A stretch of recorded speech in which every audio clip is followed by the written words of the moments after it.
question I've thought about often through the years has been, what is a human's purpose in life? What's God's purpose for creating humans?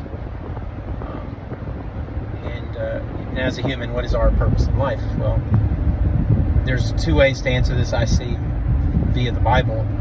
Is number one, the Bible does say that we are created for God's glory, and number two, for His good pleasure. So, God did this because He wanted to do this. He created humans, He created this world, He did all this because He wanted to.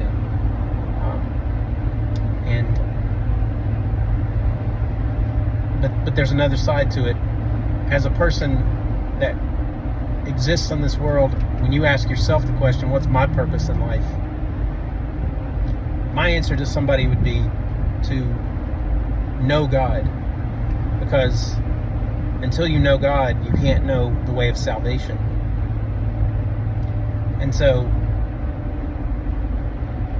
to me, that's the answer I like to say, because it makes sense that in the Bible it says that all that seek will find, knock and the door shall be opened unto you. And it also says that nobody comes to the Father unless they're drawn by Him. And so there's a mystery to faith in a way, because another question I have is like, how do people get saved? Not why do people get saved, but like, what's the process? What's the, how does this happen? And it happens differently for a lot of people, but the Bible does say that God draws, you must be drawn by God. But God's will is that all be saved. So I believe He draws everyone, and it's our response to that, or lack of response, that ultimately decides our fate. It's interesting in the world how amazed people are with the supernatural and movies about the supernatural and sci-fi and all this stuff. And when you read the Bible is supernatural.